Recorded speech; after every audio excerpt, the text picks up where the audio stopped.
자, 여러분 이어서 보겠습니다. 네.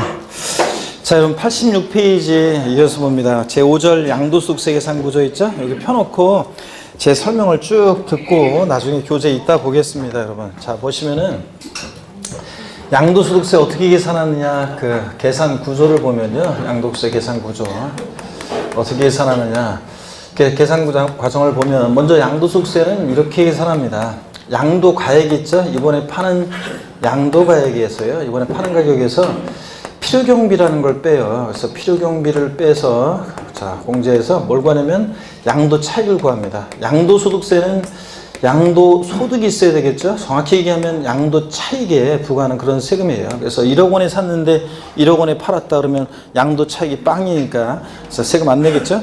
1억 원에 사는데 7천만 원에 팔았다 마이너스 3천이니까 양도세 안 내겠죠? 그래서 양도소득세는 양도소득이 부과하는데 정확히 얘기하면 양도차익이 부과합니다. 양도가액에서 필요경비를 빼는데 필요경비는 그 자산을 취득하면서 들어간 취득가액과요, 기타 필요경비라고 그래가지고 이제 기타 필요경비라는 것을 공제해서 기타 필요경비를 공제해서 우리가 양도차익을 구합니다. 구해진 양도차익에서 장기 보유 특별 공제액을 공제해요. 그래서 장기 보유 특별 공제액이라는 것을 공제해서 우리가 뭘 구하냐면 양도소득금액이라는 걸 구합니다. 그래서 양도소득금액을 구하기 위해서 양도차익에서 공제하는 게 장기 보유 특별 공제입니다. 장기 보유 특별 공제에 대해서 이제 좀 물어보려고 하는데요. 여러분, 장기 그러면 대개 우리 세법에서 장기 그러면 대개 한 3년 이상을 얘기합니다.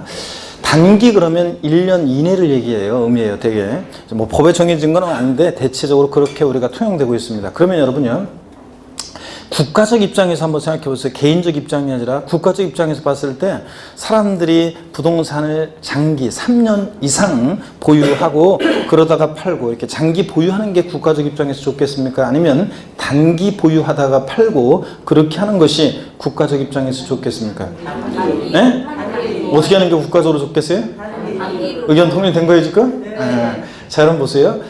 어떤 사람이 부동산을 샀어요. 몇 개월 만에, 한두 달 만에 단기에 몇 개월만 보유하고서 팝니다. 손해보고 안 팔겠죠? 자, 상가격에다 얹어서 팝니다. 그것도 산 사람이 한두 달 만에 또 팔면서 손해보고 안 팔겠죠? 얹어서 팝니다. 또 얹어서 팔고, 얹어서 팔고, 얹어서 팔고 막 이러다가 단기간에 막 어떤 가격이 막 급등했다가 이게 아닌데 그래가지고 부동산 가격이 원래대로 갑자기 탁 폭락을 해요. 그러면 국가적으로 큰 문제가 생깁니다, 여러분들. 나라가 절단나는 거죠? 자, 어떤 사람들은 이렇게 얘기합니다. 우리나라 집값이 너무 높다 그래가지고 집값이 반값으로, 지금 현재 가격에 반값으로 폭락했으면 좋겠다. 그래야지 서민들이 집을 사고 그러지. 그러면서 이렇게 얘기하는 분들이 있는데, 집값이 폭락을 했다? 반값으로? 그럼 나라가 망합니다, 여러분들. 보세요. 여러분들, 예를 들어서 내가 갖고 있는 집이 지금 5억이야. 근데 이게 2억 5천으로 떨어졌다고 생각해 보세요. 그러면 여러분 재산이 반으로 줄은 거죠? 우리나라 사람들은 주식으로 재산 증식하는 게 아니라 다 부동산에 몰빵하는데 그게 반값으로 떨어지면 내 재산이 반으로 줄었어요. 은행은 5억에 맞춰서 대출을 해줬었는데 그게 절반으로 줄면 은행이 부실해지고, 여러분 개인도 자산이 반으로 줄었죠? 그러면 소비를 하겠어요, 안 하겠어요? 하나지, 여러분들. 그러면 국가적 연쇄적으로 다 여러 가지 부실화되고 여러 가지 문제가 생깁니다. 그래서 우리나라가 집값이 소득 대비해 가지고 사실 집값이 좀 너무 높은 게 사실이에요. 자, 왜냐면 우리나라는 주식에 투자하는 게 아니라 부동산에 투자하기 때문에, 자산 증식을 하기 때문에 높아요. 지금 집값이 너무. 그런데 그렇다고 해서 이게 서서히 떨어지거나 서서히 오르고 이렇게 해야지, 이게 그냥 반값으로 절반으로 떨어지고 이러면 나라가 망하잖아요. 그러니까 국가적 입장에서 봤을 때는 어떤 사람들은 단기 하면 세금을 많이 걷고 그러니까 양도세요. 많이 걷고 그러니까 좋은 거 아닌가요? 이렇게 얘기하는데, 우리나라가 양도소득세는 세수의 아주 일부예요, 여러분들. 자, 그렇기 때문에 그거로 우리가 먹고 사는 나라가 아니기 때문에 국가적 입장에 봤을 때는 장기 보유하는 게 좋아요. 근데 장기 보유하라고 말만 하면 뭐예요? 메리트가 있어야지. 그래서 장기 보유를 유도하고 장기 보유자를 우대해주기 위해서 보유기간에 따라서 특별히 공제해주는 게 장기 보유 특별 공제입니다. 양도차익에서 공제해서 양도소득금액이라는 걸 구하고요. 구해진 양도소득금액에서 양도소득 기본공제액이라는 걸 공제해요. 그래서 양도소득 기본공제를 공제해서 우리가 뭘 구하냐면 양도소득 과세표준을 구해요. 드디어 이제 과표가 결정이 됐네요. 과세표준 결정되면 뭐 곱하기 세율이죠. 그래가지고 지방세나 국세나 곱하기 세율에서 뭘 구합니까? 산출세. 구하잖아요. 그래서 과세표준 결정하는 과정까지가 복잡하지. 자, 결정되면 곱하기 세이기 때문에 이 과세표준 구하는 과정을 여러분들이 이 흐름을 무조건 외우셔야 돼요. 옛날 시험에는 요 순서를 뒤바꿔 놓고서 순서 옳게 짝지어진 것을 골라라 이런 문제가 2번 나온 적도 있는데 11회 12회인가 그때 나왔었는데 지금은 뭐 그런 식으로 안 나오고 지금은 서술형으로 계산 과정을 알고 있는지를 서술형으로 물어봅니다. 자, 한번 보세요. 이걸 보면서 대답을 합니다. 양도소득세 계산 과정에서 양도소득 금액을 구하는 경우에 맨 마지막으로 공제되는 것은 자, 뭡니까? 네? 양도소득세 계산 과정에서 양도소득 금액을 구하는 경우에 맨 마지막으로 공제되는 것은 뭡니까? 아이고, 아이고, 그냥 보면 다른 데서 그냥 기본공제라고 하는데, 자, 여러분. 자, 양도소득세 계산 과정에서 양도소득 금액을 구할 때라고 그랬죠, 제가? 양도소득 금액 구할 때 맨 마지막으로 공제되는 거 뭐예요? 장기보유특별공제고. 양도소득 기본공제는 양도소득 과세표준 금액을 구할 때 맨 마지막으로 공제되는 거고요. 자, 또, 뭐, 시험에서 뭐, 다양하게 물어봐요. 양도소득세 산출세액은 옳은 거 골라라 문제에서. 양도소득세 산출세액은 양도 차익에서 장기 보유 특별공제와 양도소득 기본공제액을 공제한 금액에 해당 세율을 적용한다. 맞잖아요. 이런 식으로도 물어보고. 그래서 계산 과정을 알고 있는지를 서술형으로 물어보기도 합니다. 또 양도세 계산 과정을 머릿속에 딱 알고 있어야지 배우는 내용들이 어디에 위치해 있는지를 체계적으로 머릿속에 정리하면서 배울 수 있고요. 또 그 다음에 계산 문제도 또 풀 수 있고, 조건 주어놓고 양도소득 과세표준 금액을 구해봐라. 뭐 양도차익을 구해봐라. 이 계산 문제 또 문제 풀 수 있고, 또 응용 문제를 또 풀기 위해서도 그렇고, 처음에는 무조건 이 계산 과정을 외우셔야 됩니다. 자, 어떻게 외우냐면요. 보세요. 머리끝 잘 땁니다. 가, 필, 차, 장, 소, 기, 과입니다. 그래서 가필, 차장, 소, 기, 과인데요. 차장이 중요해요. 양도차익 계산, 장기 보유 특별공제 중요합니다. 제가 양도차익 요번에 양도차익과 관련한 거, 계산 관련한 거, 양도차익과 관련한 거 시험에 나온다고 했는데 나왔죠? 장기 보유 특별공제도 시험에 나온다고 했는데 안 나왔어요, 이거는. 자, 근데 29회 시험은 장기 보유 특별공제는 하여튼 29회 시험에서는 무조건 나온다고 생각하면 됩니다. 독립화 문제로 무조건 나올 거예요. 그래서 차장이 중요합니다. 양도차익 계산, 장기 보유 특별공제, 차장이 중요한데, 자, 여러분 저를 보세요. 고개 잠깐 들어보세요. 차장 그러면 어떤 차장이라는 단어를 딱 들으면 뭐가 연상됐는지 본인이 난 차장 그러니까 뭐가 딱 순간적으로 떠올랐는지 한번 제가 한번 물어보도록 하겠습니다. 차장이라는 단어를 들으면 뭐가 연상됐느냐? 제가 딱 보니까 있잖아요. 이쪽 분단 맨 끝에 우리 그 남성 그 저 사장님 말고 우리 그 곤색 옷 입은 목포를 한 본인. 자, 차장하면 뭐가 떠올랐습니까? 예? 차장하니까 뭐가 떠올라요? 빨리 얘기해. 모르겠다고? 아이고, 뭐 이런 것도 뭘 몰라. 자, 여러분 봅니다. 자, 그러면 물어보겠습니다. 우리 차장하니까 뭐가 떠올랐어요? 차장 1,000원. 예? 차장 1,000원이 뭐야? 딴 거예요. 예? 아, 진짜 그거 말고. 자, 지금 다른 과목 얘기를 하고 그래. 아, 진짜. 자, 옆에 차장하니까 뭐가 떠오른다? 에? 버스 운전수? 아, 버스 안내원 얘기하는 거죠? 버스 차장? 예. 자, 여러분 보세요. 제가요, 20대나 30대 초반 수강생들한테 차장 그러면 어떤 게 연상되냐 그러면 회사 부장 아래 차장 있죠? 그 차장님, 회사 부장 아래 차장 그게 떠오른대요. 근데 30대 후반, 40대, 내가 딱 보니까 30대 중반을 넘었어. 그치? 그래서 30대 후반부터 시작해서 40대, 50대, 60대들은 분들은 묻지도 않았는데도 옆에서 끼어들어가지고 버스 차장 떠오른대요. 옛날에 버스에 차장이 있어가지고 요금도 받고 출발 오라 이런 것도 하고 그랬잖아. 안내하고 요번에 내리실 정거장은 어디고 막 이런 거 했잖아요. 지금은 다 저기 가지만. 그래서 예전에 그 버스 차장, 이건 지금 뭐냐면 버스 그 차장이에요. 버스 차장. 옛날에 20대 초반에 어렸던 아리따운 처녀가 있죠. 지방에서 상경에서 서울에서 버스 차장이라고 있었는데 집에서 연락이 왔어요. 돈이 그 동생 학비 때문에 모자라서 돈이 급하게 필요한데 돈 좀 붙여줄 수 있냐고. 그러면 돈이 근데 없어요. 월급날도 멀고 돈도 없고 그럼 뭐를 해야 돼? 가불 보세요. 가불이 필요한 월급에서 미리 가불하잖아요. 가불이 필요한 버스 차장은요. 적립가로 가야 되는데 양도소득세는 어디로 가느냐? 소기과로 갑니다. 그래서 가필차장소기과입니다. 에브리바디 다 같이요. 시작. 가필차장소기과요. 오늘 집에 들어갈 때 여러분들이 이건 이제 계산 과정을 다 용어를 다 익히고 배우면 오늘 집에 들어갈 때 사람들이 나 딱 보고서 사람들 없으면 있죠? 가필차장소기과 하면서 양도가액에서 필요용비를 빼고 필요용비를 빼서 가필차 양도차익을 구하고 장기보유특별공제액을 공제해서 소기과 양도소득금액 구하고 기본공제액을 공제해서 뭘 구한다? 과세비중 구한다. 이 과정을 쭉 머릿속에 이렇게 배운 내용을 순서를 이렇게 떠올려 봅니다. 아셨죠, 여러분? 사람들 있는 데서 가필 이러고 돌아다니면 사람들이 오해하니까 다 같이 큰 소리로요. 자, 시작. 가필차장소기과입니다. 이게 항상 머릿속에 있어야지 이제 많은 것들을 우리가 문제를 풀어낼 수 있습니다.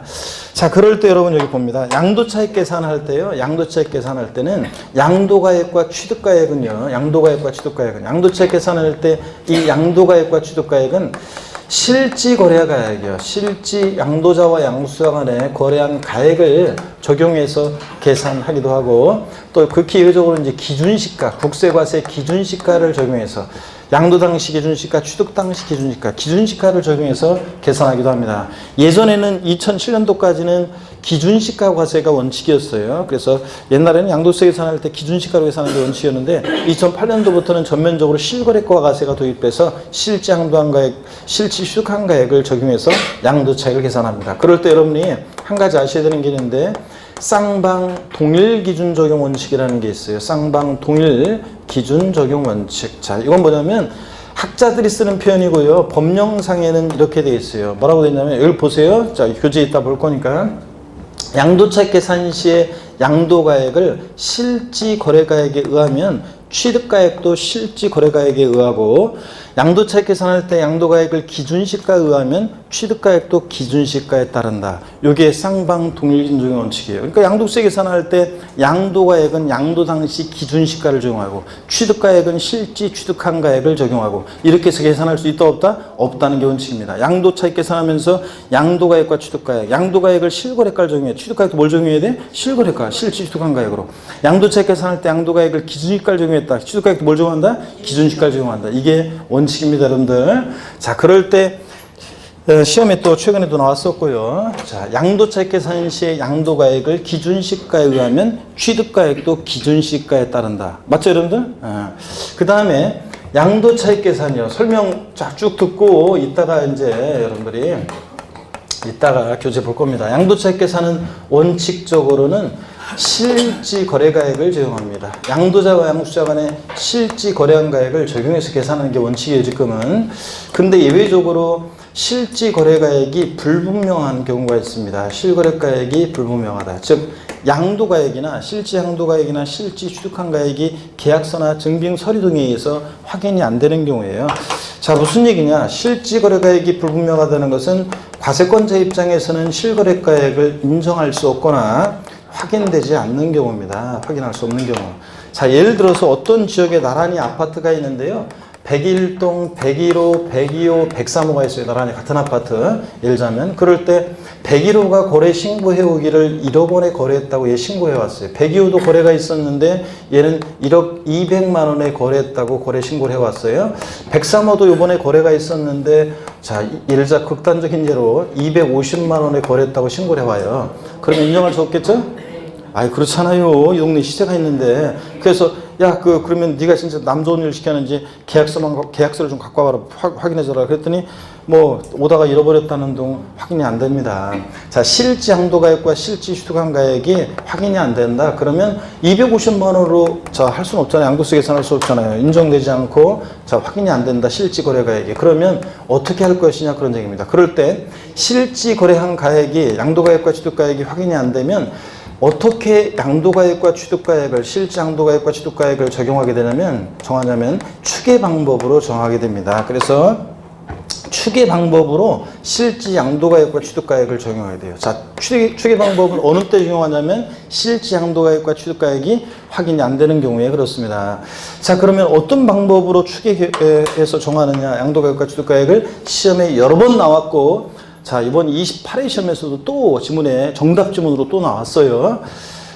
매매 사례가액, 그 다음에 을 적용하는데 뭐냐면 매매 사례가액이라는 게 이런 거예요. 교재에 있으니까 설명 듣기만 하면 됩니다. 이 자산의 양도일 또는 취득일, 이번에 이 자산 양도일 또는 취득일 전후로 해서 3개월 내에요. 이 자산의 양도와 동일성, 유사성 있는 거래가격을 참작해요. 보세요. 이 자산의 양도일 전후 103호 양도일 전후 3개월 내 101호가 1억에 거래했고 102호가 1억 200만 원을 거래했어요. 그러면 너도 적어도 1억 원에 거래했을 것이다. 이렇게 매매 사례가액을 적용합니다. 요걸 적용할 수 없으면 감정가액이라는 걸 적용합니다. 요것도 어떤 거냐면 이런 거예요. 감정가액은 이 당해 이 자산의 역시 양도일 전후 3개월 내에요. 2개 이상의 공신력 있는 감정평가법인의 감정가액의 평균액이 있으면 그 감정가액의 평균액을 적용합니다. 요 감정가액이 없다 그러면 또 환산가액이라는 것을 또 적용하기도 합니다. 환산가액은 정확히 얘기하면 환산 취득가격이라고도 하는데 환산 취득가액, 환산가액은 어느 때 적용하냐면요. 잘 보세요. 환산가액은 취득할 당시요. 이번에 취득할 당시 실지거래가액, 이것이 불분명할 때 합니다. 환산가액은 취득 당시 실거래가액이 불분명할 때. 그럼 이게 어떤 거냐? 예를 들어서요. 지금은 여러분들이 실거래가 과세가 전면적으로 도입됐고, 지금은 이제 실거래가 여러분들이 신고를 하면 어떤 거 거래가 있었어요. 그 실거래가 신고해야 되고, 실거래가 신고하면 과태료 제재를 받고, 실거래가 신고하면 등기부에 등재도 되고, 또 국세청 전산망에 실거래가 입력이 되어 있기 때문에 계약서 잃어버렸다고 그래가지고 어설프게 이제 환산가액을 적용하면 자, 관할 세무서에서 인정하지 않습니다. 매매사락이나 감정가 이런 거 매매사액 같은 거 발견하거나 그래가지고 또 전산망이 너 옛날에 이렇게 거래한 걸 신고한 적이 있는데 하면서 이렇게 하기 때문에 쉽지 않습니다. 근데 그래서 요새는 또 이런 것도 있어요. 저 요번에 법이 나온 것이 나중에 배울 거는 기본소라면 그 환산가액으로 만약에 건물을 신축한 후 5년 이내에 환산가액으로 만약에 양도세를 신고를 하게 되면 그러면 그 환산가액에 이제 일정한 가산세를 또 부과합니다. 그래서 가산세를 부과하기도 해요. 그래서 페널티를 이번에 이제 주는 그 규정이 또 새로 도입이 됐어요. 나중에 또 우리 배울 겁니다. 어떠간에 환산가액이라는 것은 아무 때나 인정하지 않고 취득할 당시 실거래가액 분명할 텐데 그럼 어느 때냐? 그러면 예를 들어서 1990년대 어떤 사람이 부동산을 샀어요.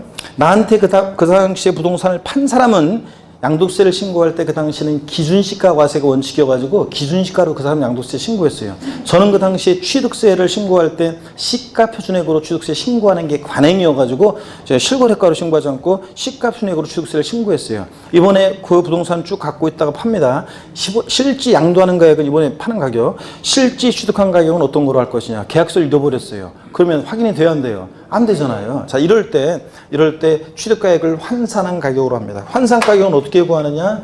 28회 시험에 계산 문제로 나왔는데 연습을 많이 했는데 다른 거하고 묶어서 나오는 바람에 조금 시간 내 문제 풀기 어려웠던 문제였었는데 환산가액은 나중에 문제 풀이 가면 여러분들이 어떤 건지 한번 풀어 드릴 거고요. 환산가액이라는 건 이렇게 구해요. 이번에 파는 양도 당시의 실지 거래가액 없으면 매매사례가액 감정가액 적용하는데 하여튼 양도 당시 실거래가액 여기다가 양도 당시 기준시가분의 취득 당시 기준시가를 곱해서 구해요. 말하자면 기준시가를 가지고 실거래가액을 환산한 가격이라는 얘기예요. 그래서 환산가액은 옛날에 취득할 당시 실거래가액 불명할 때 이번에 파는 양도 당시 실거래가액에다가 양도 당시 기준시가분의 취득 당시 기준시가를 곱해서 구합니다. 그러면 여러분 보세요. 이게요. 환산가격으로 하면 이런 현상이 생겨요. 왜 사람들이 환산가격으로 양도소득세를 신고하려고 하냐면 계약서를 잃어버리지도 않았는데도 일부러 이렇게 하는 경우들이 많아요. 많이 있어요. 보세요. 실지 취득한 가격은 요 정도 가격대라고 할게요. 굉장히 낮아요. 근데 부동산 가격이 그동안 많이 올랐어요. 그래서 실지 양도한 가액은 커요. 그래가지고 양도 차익이 지금 많이 나고 있어요. 자, 그런데 환산 가격으로 하게 되면 어떤 일이 생기냐면 환산 가격은 보세요. 이번에 양도항시 실거래 가격은 커요. 가격이 많이 올라서. 근데 기준 시가는 시가를 미처 반영을 못하니까 기준 시가는 작게 돼 있어요. 그러면 큰 수를 작은 수로 나누니까 큰 수가 남을 거 아니에요. 그죠? 그래서 환산 가격으로 하게 되면 실지 취득한 가격보다 환산 가격으로 하면 실지 취득한 가격보다 환산 가격으로 하면 요 취득 가격이 커지게 돼 있어요. 실지 취득한 가격보다. 그러면 원래 양도차익은 이만큼인데 환산 가격으로 하면 취득 가격이 커지니까 양도차익 이만큼이잖아요. 그러니까 이만큼 유리하죠? 그래서 일부러 계약서 잃어버렸다고 그래서 환산 가격으로 계산한 경우들이 많이 있었습니다. 자, 그래서 이런 게 환산 가격입니다. 하여튼 그러면 보세요. 환산 가격은 다시 어느 때 한다고요? 옛날에 취득할 당시 실거래가액이 불분명할 때 한다는 거. 요걸 여러분들이 아시고요. 또는 근데 보세요. 또는 기준시가로 예외적으로 극히 예외적으로 기준시가로 하는 경우도 있습니다. 양도가액을 기준시가에 의하면 취득가액도 뭐에 따른다고요? 기준시가에 따릅니다. 그래서 예외적으로. 그래서 나중에 이제 좀 구체적으로 설명을 드리겠지만 일반적으로 납세 의무자가 자 신고할 때 신고하는 경우인데 그런데 이제 취득 가격이 불분명하다. 자, 한 경우로서 취득가액이 불분명하다. 취득가액 불분명. 자, 그러면 이제 불분명할 때는 매매 사례가액, 감정가액, 환산가액, 매감한을 적용해요. 기준시가는 이제 양도가액을 기준시가에 할 때만 이제 예외적으로 적용되는 거고요. 하여튼 매감한을 적용합니다. 근데 시험에서 있잖아요. 28회 시험에도 제가 그랬지만 여기 보세요. 구체적인 추계 결정의 순서예요. 구체적인 추계 결정의 적용 순서예요. 시험에 제가 그랬어요. 이번 시험에도요.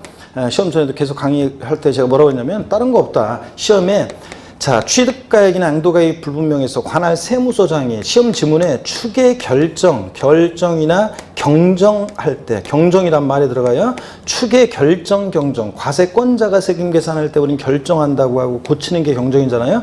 이 추계 결정 경정할 때 양도가액과 취득가액 추계하는 적용 순서를 물어보면 자, 그럴 때 추계 결정 경정이라는 말이 들어있을 때 어떻게 추계 결정 경정하느냐. 자, 봅니다. 시험에 이게 이제 계속 물어봤고 이번 28회 시험 나온 게 이거예요. 콕 집어서 시험에서 취득가액, 그건 좀 있다고.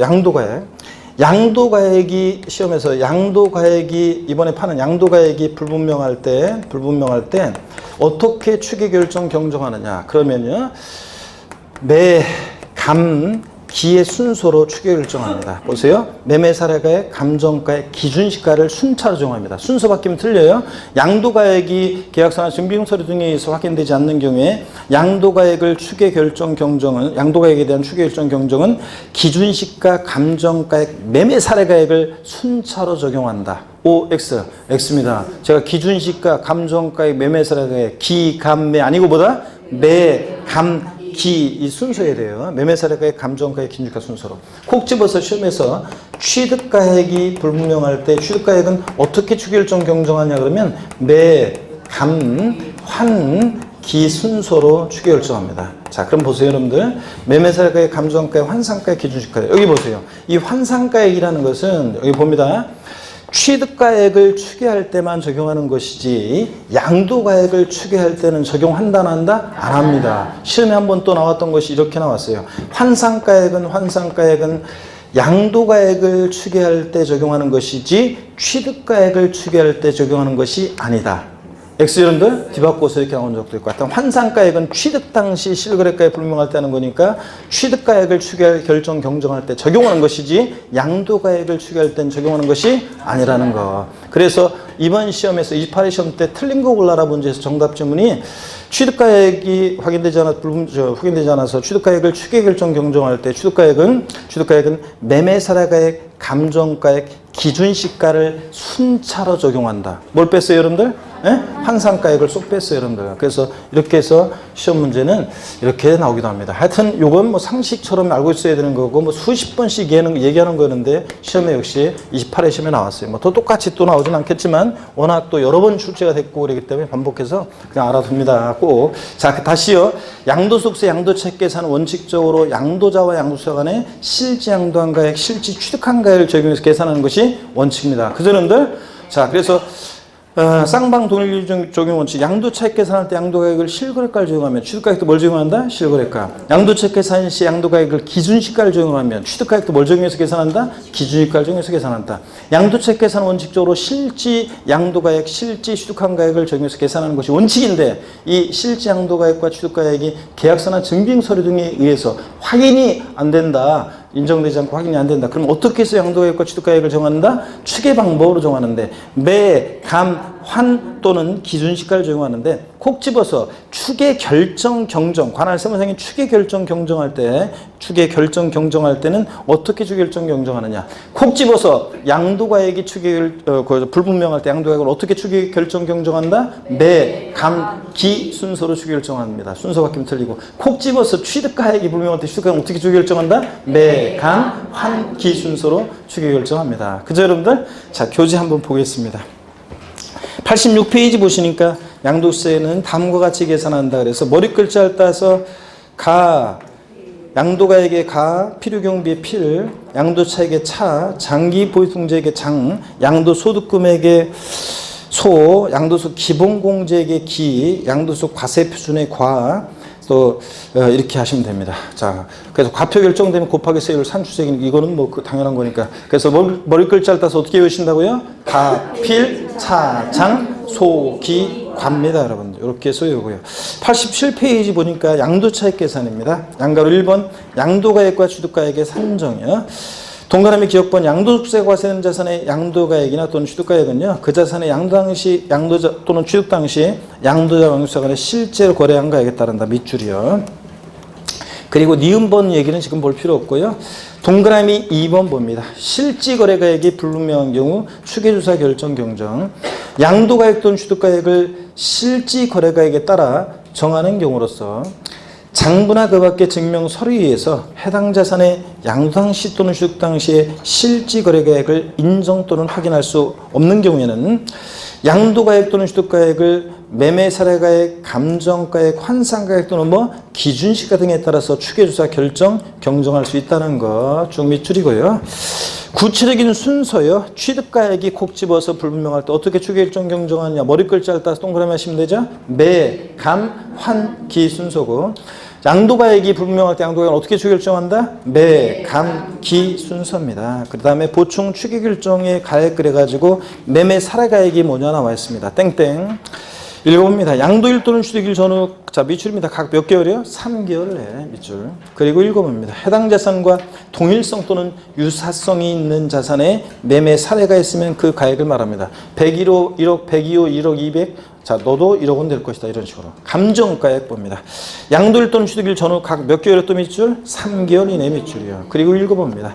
2개 이상의 감정평가본이 평가한 것으로서 신빙성 있는 것으로 인정되는 감정가액이 있는 경우에 그 감정가액의 평균액을 말합니다.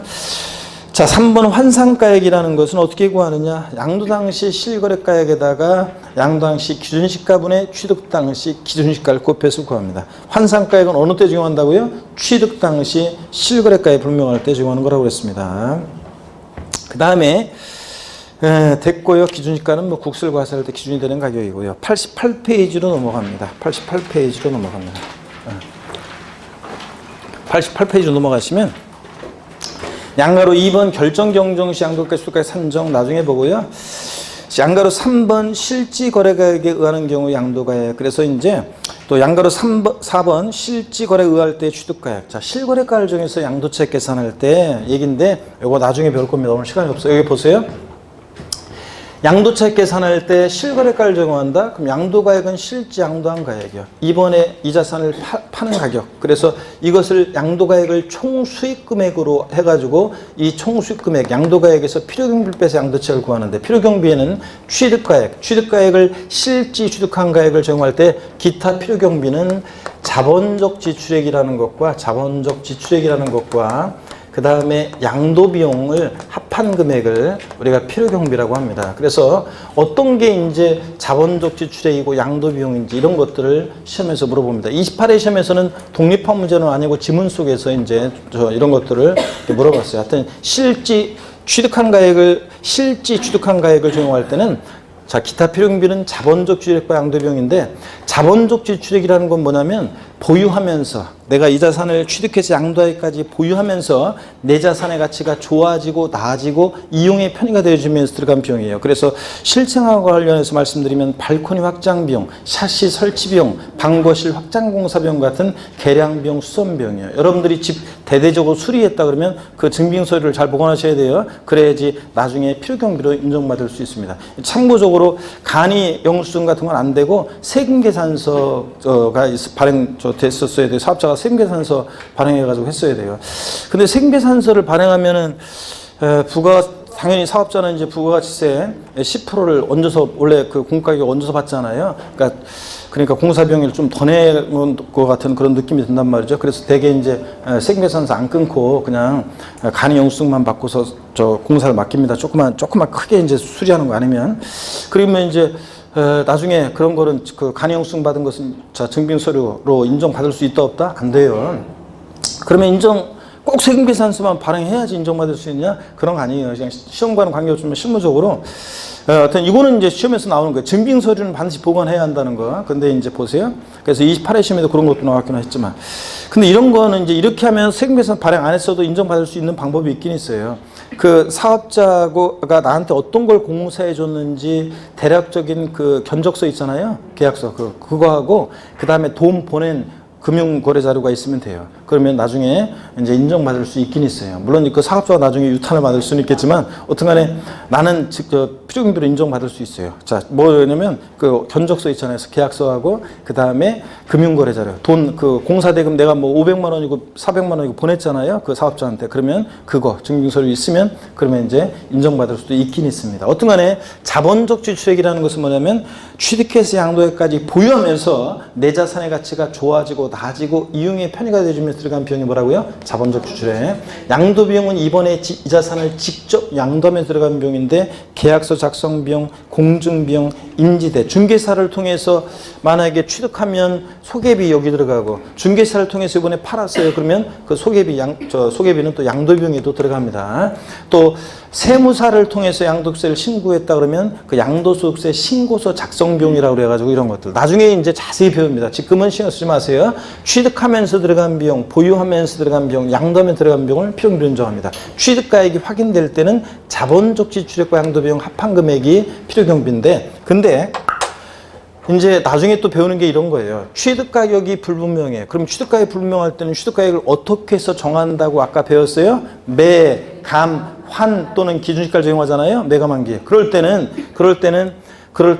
취득가액을 매매사액이나 감정가액이나 환산가액 기준가 적용하잖아요. 그럴 때는 기타 필요경비는 얘네들 일일이 들어간 비용을 공제하지 않고 나중에 이제 필요경비 계산공제라는 것을 해가지고 자산별로 일률적으로 기타 필요경비 공제해가지고 이제 양도차익을 계산하게 됩니다. 그런 것들을 나중에 이제 우리가 차차 배워나갈 거예요. 오늘은 계산 과정 구조를 순서를 익히고 대략적인 용어만 익히고 가시면 됩니다. 자, 그 다음에 이제 그런 얘기들, 그 다음에 이제 장기 보유특별공제로 넘어갈 겁니다. 그래서 오늘 88페이지, 89페이지 이런 것들 지금 신경 쓰지 마세요. 넘어갑니다. 90페이지 보니까요, 여러분들 90페이지 보니까 보충 내용에 맨 앞에 보니까 보충 내용에 수익적 지출액이란 말이 있어요. 그냥 오늘 자세한 건 필요 없어요. 여러분들이 그냥 참고적으로 어떤 게 취득가액이고 이런 건지 그냥 한번 참고적으로 읽어보시는데 줄 긋지 마시고요. 그냥 읽어보시고 수익적 지출액이 뭔지 용어 설명 한번 드려볼게요. 거기 90페이지 맨 꼭대기 수익적 지출액. 수익적 지출액이란 자산의 현상 유지와 능률 유지 비용을 말하는데 필요경비에 포함되지 않는다 몇 줄이요. 도장 비용 어떤 게 수익적 지출액이냐? 도장 비용이요. 도장 파는 비용이 아니라 방수 비용 있잖아요. 저 페인트 칠하는 비용 있잖아요. 페인트 칠하는 비용, 도장 비용, 방수 비용, 그 다음에 도배장판 비용 같은 이런 것들을 얘기합니다. 자, 여러분 저를 보세요. 여러분들 이런 것들은 증빙 서류 보관할 필요가 없죠. 이런 것들은 필요경비로 인정한다, 안 한다? 안 합니까? 자, 그러면 저를 보세요, 여러분들. 수익적 지출액이라는 것은 그 자산의 현상을 있는 그대로 유지하는 데 들어간 비용인데요. 현상 유지 비용인데 어떤 수강생분이 진짜 실제로 이렇게 물어본 적 있어요. 아니 교수님, 페인트를 칠하면요, 외벽 페인트를 칠하면 건물이 후질근했다가 페인트를 싹 칠하면 새 건물처럼 보이니까, 그러니까 자산 가치가 증가하는 비용, 자산 가치 증가 비용, 이건 이제 자본적 지출액이거든요. 자본적 지출액 아닙니까? 그런데 여러분 처음에 건물 지었을 때 페인트가 깨끗하게 칠해져 있었어요? 아니면 처음에 지저분했어요? 깨끗하게 칠해져 있었잖아요. 근데 시간 지나면 지저분해지니까 다시 페인트를 칠하는 비용은 이거는 자 뭐예요? 예? 이거는 유지비용이지 유지비용. 처음에 건물 지을 때 깨끗하게 칠해져 있었잖아요. 그 다음에 여러분 보세요. 처음에 여러분들이 아파트나 상가를 분양받아가지고 기분 좋아서 청혼의 꿈을 안고 아파트나 상가 문을 탁 열었더니 천정에서 물이 줄줄 새고 있었어요? 아니면 물이 안 샜어요? 안 샜잖아요. 근데 나중에 물이 새니까 방수하는 비용은 유지비용이에요? 계량비용이에요? 유지비용이지. 여러분 처음에 저 아파트나 상가, 특히 아파트 같은 거 집 여러분이 집을 새로 사가지고 딱 들어가는데 새 집에 도배장판 지저분했어요? 깨끗했어요? 깨끗했는데 나중에 지저분해지니까 도배장판한 비용, 이거는 뭐예요? 유지비용이지 계량비용이 아닙니다. 여러분 전구교체 비용 같은 것도 그런 건데 당연하죠. 전구교체 비용. 여러분 아파트나 상가, 특히 아파트 여러분 분양받아가지고 아파트 딱 들어가서 전등 스위치를 탁 켰더니 전등이 쫙 들어왔어요? 아니면 깜빡깜빡했어요? 쫙 들어왔지. 자, 그랬는데 나중에 깜빡깜빡해지니까 전구 교체하는 비용은 유지비용이에요? 계량비용이에요? 유지비용입니다. 이런 거. 자, 그래서 수익적 지출액이라는 것은 현상 유지, 능률 유지하는 데 들어간 비용, 이런 것들, 방수비용, 도배장판 비용 같은 이런 것들은 필요경비에 포함하지 않는다. 됐죠, 여러분들? 예. 나머지 양도 직접 비용도 그냥 참고적으로 읽어보세요, 지금은. 자, 나중에 자세히 하나하나 배웁니다. 90페이지 2번에 양도소득금액의 계산을 위한 장기보유특별공제 나와 있죠. 양도소득금액은 양도 차익에서 장기보유특별공제를 공제하는데 가, 필, 차, 장, 소입니다. 차, 장이요. 양도 차익에서 장기보유특별공제를 공제해서 구합니다. 그럴 때 그럴듯한 말로 뭐라고 나오는데 제가 장기보유특별공제 공제 취지만 좀 설명드려요. 나중에 공제 취지는 시험에서 바꿔서 안 나오기 때문에 공제 취지는 이렇게 기출문과정 같은 때나 자세히 설명하지 나중에는 그냥 읽지 않고 지나갑니다. 여기 보세요. 장기 보유특별공제를 인정하는 취지요. 아까 제가 그랬어요. 국가적 입장에서 봤을 때는 부동산을 장기 보유하는 게 국가적으로 좋다고 그랬잖아요. 근데 장기 보유하다 보면 여러 가지 문제점이 생겨요. 어떤 문제점이 생기는지 한번 볼까요? 여러분 양도소득세는 장기 보유하다 보면 결집 효과라는 게 생겨요. 결집 효과. 자, 결집 효과라는 게 뭔지 한번 보겠습니다. 자, 어떤 거냐면 여러분 양도소득세는 이런 세금이에요. 어떤 세금이냐면 어떤 자산을 취득해서 양도하기까지 있잖아요. 양도세는 이런 세금이에요. 그 자산을 취득해서 양도까지 보유하는 기간 동안에 이 자산을 보유하는 동안에 사용하고 수익한 것에 대한 이 자산 보유하는 동안에 사용 수익에 대한 세금 귀속 부분을요. 세금 귀속 부분을 차곡차곡 쌓아놓습니다. 보유하는 기간 동안에 사용 수익에 대한 세금 귀속 부분을 보유하는 기간 동안에 이렇게 차곡차곡 쌓아놨다가 했죠. 요번에 일시적 우발적 양도소득에 일시에 실현시키는 조세가 사용 수익에 대한 세금 귀속 부분을 양도에 요번에 양도할 때 일시 실현시키는 조세가 양도세예요. 그럼 보세요. 장기 보유하다 보면 여기를 보세요.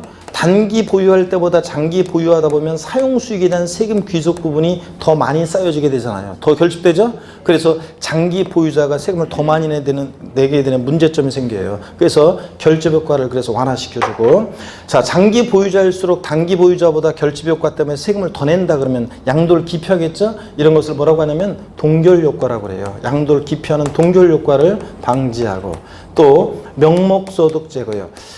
자, 명목소득만 물가 상승에 따른 명목소득만 대타시 커지는 이런 것들을 문제점을 제거하기 위해서요. 자, 무슨 얘기냐면 여러분들 브라보콘 있잖아요. 아이스크림. 그 브라보콘의 가격이 한 25년 전에 얼마였냐고 물어보니까 중구난방이에요. 뭐 150원이었다, 200원이었다, 250원이었다, 막 중구난방인데 대체로 얘기를 오늘 물어보진 않겠습니다. 물어보면 중구난방으로 대답할 거니까. 150원 나왔네? 150원이라고 하는 게 통설적 개념이더라고. 저는 생각 안 나는데. 근데 지금 브라보콘의 가격은 얼마냐 물어보면 이것도 진짜 지역마다 천차만별이에요. 막 그냥 다 다르기 때문에. 근데 한 1,500원 정도만 한다고 하더라고요. 또 올랐나? 한 1,500원 정도. 어떤 수강생은 1,200원, 어떤 수강생은 1,000원, 어떤 수강생은 1,500원, 어떤 수강생 성질 내면서 아니야, 어제 내가 그런 거 샀는데 우리 저 마트에서는 뭐 500원에 샀다나 막 그러면서 막 얘기하고 그러더라고요. 자, 여러분. 대충 보면 150원 했다는 게 150원이 통설적 개념 25년 전에 지금은 한 1,500원 한대요. 그러면 물가가 얼마 뛰었어요? 10배 뛰었습니다. 자, 그동안에. 그러면 여러분 보세요.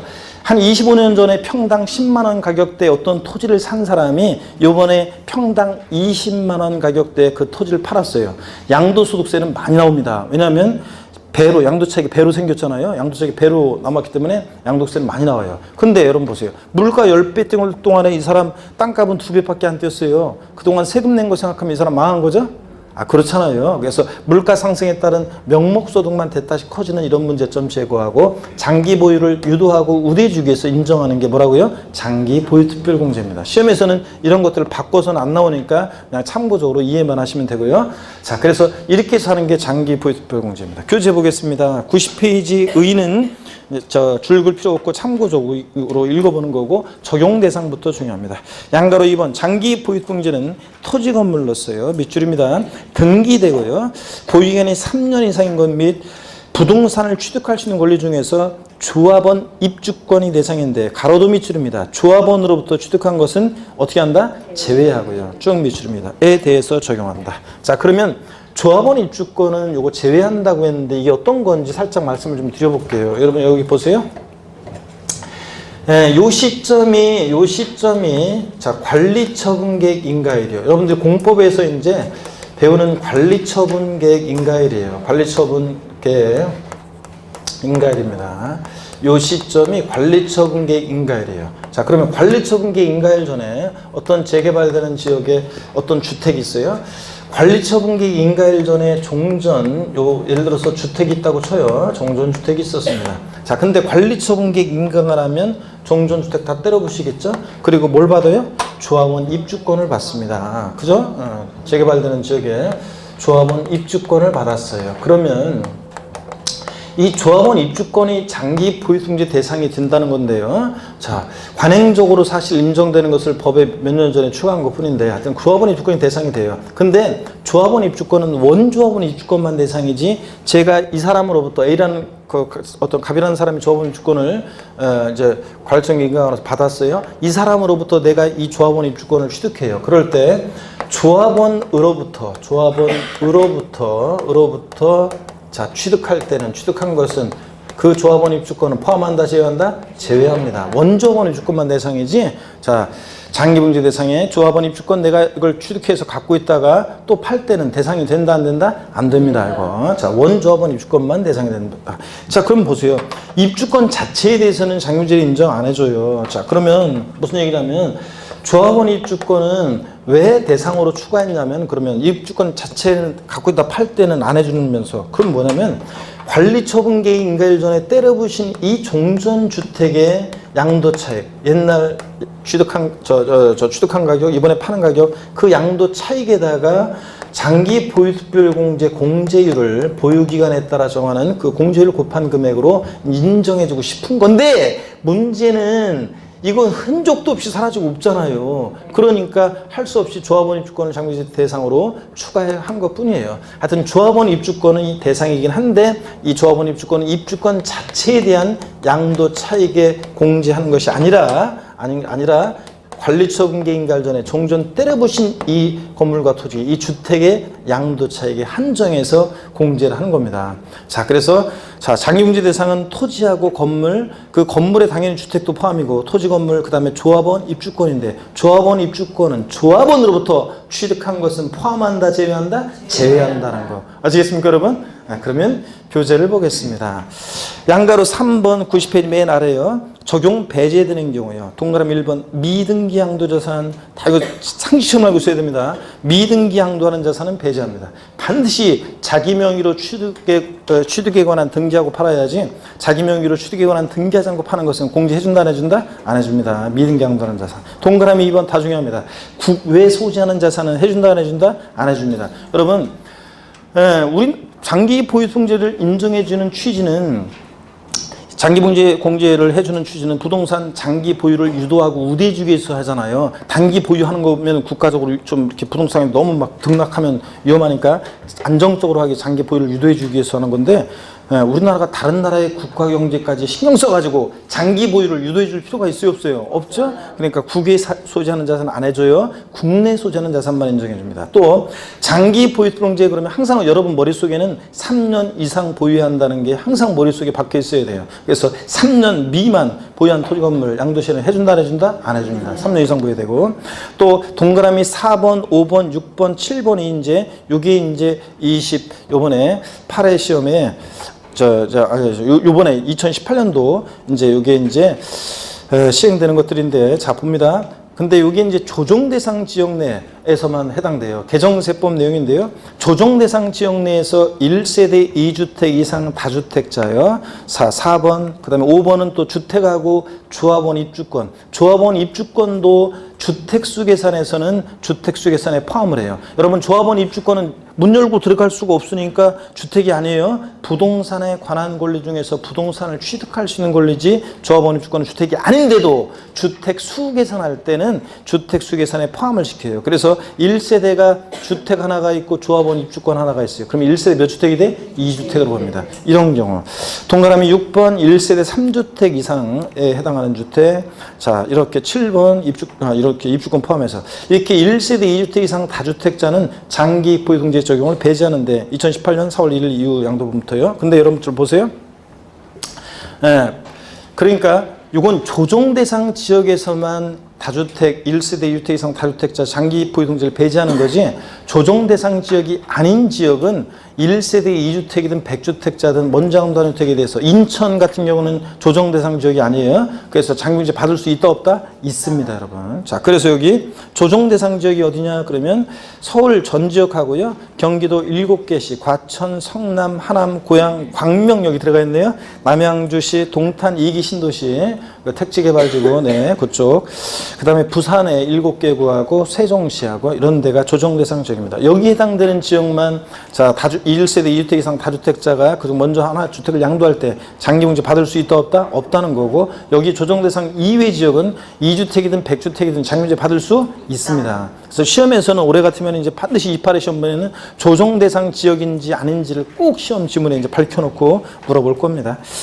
자, 양가로 4번 공제액은 장기 보유등재는 거기 표를 한번 보세요. 일반적인 토지 건물, 일반적인 경우에는 10에서 30%까지 보유기간에 따라 공제를 해줘요. 나중에 자세히 배웁니다. 또 양도소득세가 과세되는 1세대 1주택이라고 해서 고가주택이 있어요. 나중에 배웁니다. 실지거래가액이 9억 원을 초과하는 주택인데 내가 파는 가격이 이 주택 가격이 9억 원을 초과했어요. 그러면 고가주택이라고 해가지고 1세대 1주택이어도 비과세 안 해주고 과세가 되는데 24%부터 80%까지 왕창해져요. 나중에 이런 것들 자세히 이제 공제율 어떻게 된 건지 배우게 됩니다. 오늘은 신경 쓰지 마시고요. 92페이지 봅니다. 오늘은 장기 보유등재 대상 그러면 공제 취지, 왜 장기보유등재를 인정해 주는지 공제 취지 한번 이해하시고 그 다음에 공제 대상, 장기보유등재 대상은 절 봅니다. 장기 보유등재 공제 대상은 국내에 소지하는, 국외 소지해서 안 돼요. 국내에 소지하고 자 소지하는 자 미등기 안 되죠? 등기되고 몇 년 이상 보여야 돼? 3년 이상 보유한 토지 건물 및 그 다음에 어떤 거? 조합원 입주권이 대상입니다. 근데 조합원 입주권은 조합원으로부터 취득한 것은 포함한다, 제외한다? 제외한다. 요 정도 여러분이 아시면 되겠습니다.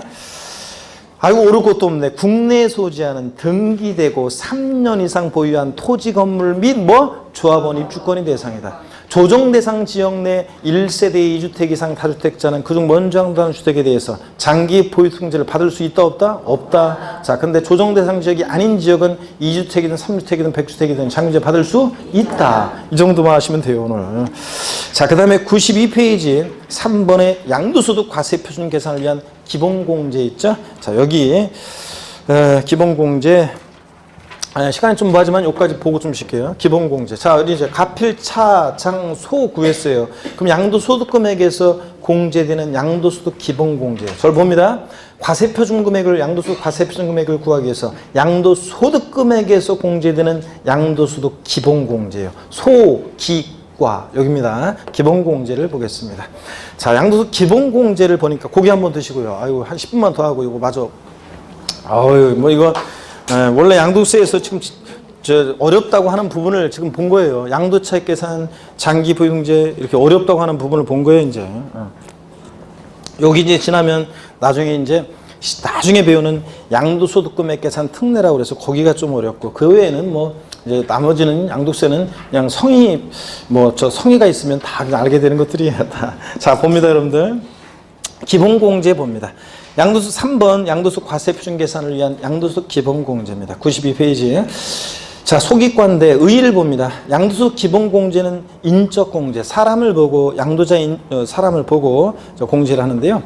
종합소득의 인적공제와의 형평성. 자, 종합소득세에서는 계산할 때 배우자 공제, 자녀 공제 같은 게 있잖아요. 그거의 형평성으로 인정하고 면세점의 기능을 한다. 이게 무슨 얘기냐면 여러분 보세요.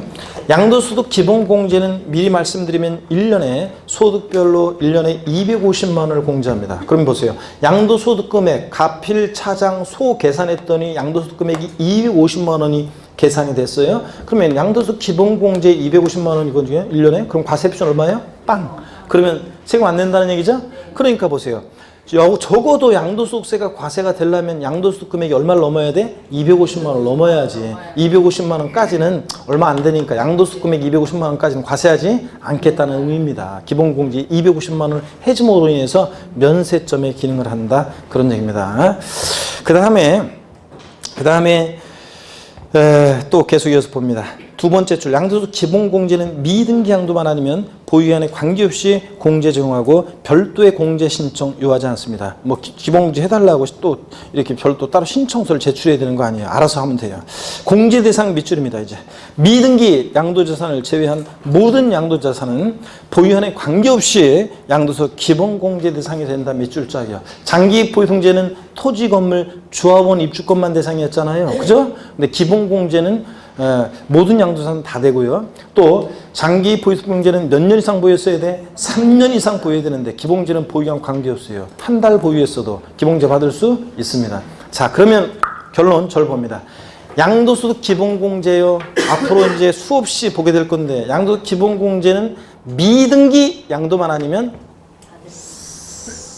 딱 깔아줍니다. 싹 다. 그래서 등기가 됐는데 기본공제 안 된다는 지문 나오면 무조건 틀려요. 기본공제는 자, 구개자산도 되고요. 자, 등기만 됐다 그러면 구개자산이든 보유기간이든 자산 종류든 관계없이 무조건 기본공제 받을 수 있습니다. 근데 분명히 얘기했어요. 양도 기본공제는 뭐만 아니면 미등기 양도만 아니면 싹 다 깔아준다. 네, 분명히 말씀드렸습니다. 자, 양가로 2번 공제 대상 밑줄이었고 공제액 얼마를 공제해 주느냐?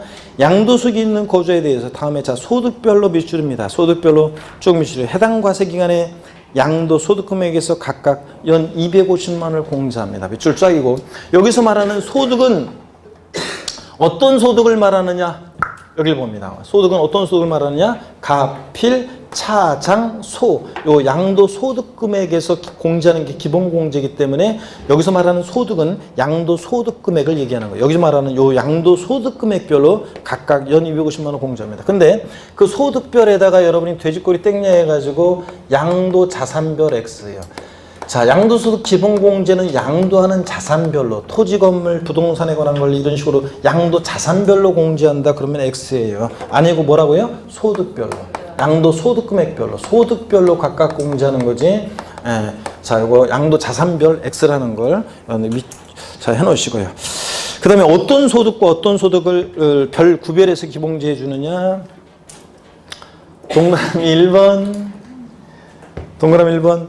토지, 건물, 부동산에 관한 권리, 기타 자산 요거 전부 합친 양도소득 금액에서 1년에 얼마? 250만 원. 또 동그라미 2번 주식 양도소득 금액에서 1년에 얼마? 250만 원. 또 얘네들하고 구별해서 파생상품 양도소득 금액에서 얼마? 250만 원입니다. 그럼 질문 드려볼게요. 국외 자산은 없고 국내 자산만 따졌을 때 어떤 사람이 같은 연도에 자 어떤 사람이 토지, 건물도 팔았고요. 토지도 팔고 건물도 팔았고요. 또 주식도 팔았고요. 파생상품도 팔았어요. 그럼 1년에 최대 기본공제 얼마 받을 수 있겠습니까? 750만 원 받을 수 있다는 얘기입니다. 부동산 등에서 250, 주식에서 얼마? 250, 파생상품에서 얼마? 250이요. 아유, 날 안 보는데 수업 시간에 저랑 호흡을 맞춰서 내가 이렇게 부동산 등에서 주식에서 파생상품에서 딱 이렇게 할 때 이걸 봐야 한다니까. 눈으로 딱 보면서 이렇게 그래야지 시험장에서 나중에 요거 계속 반복해서 이렇게 하다 보면 나중에 시험장에서 딱 나오면 소득별 보는 순간 양도자산별 아니고 이렇게 딱 떠오른다니까. 제 음성이 들리면서 제 모습이 눈에 싹 스쳐 지나가면서 제가 여러분과 함께함을 느끼게 되는 거고. 예? 아, 여러분. 자, 그러니까 뭘 열심히 하지 말고 같이 호흡을 맞추라니까. 자, 그래서 이게 그런 얘기입니다. 그래서 소득별로 각각 연이 250만 원입니다. 어떤 의미인지는 자세한 것은 나중에 구체적인 사례를 통해서 뭐 토지도 팔았고 건물도 팔았고 주식도 팔았을 때 얼마일 때 기본공제 얼마 받을 수 있냐 이런 것들은 나중에 이제 합니다. 오늘은 그냥 공제 대상 정확히 알고 소득별로 각각 연 250만 원 이걸 보고 가시면 됩니다. 나머지 공제 방법도 됐고요. 잠시 쉬었다가 가필차량 소기과에서 과세표준 구했으니까 곱하기 세율에서 산출세 구하죠. 세율에 대한 거 설명드리고 이제 납세 절차로 들어가서 마무리를 짓습니다. 잠깐 쉬도록 합니다.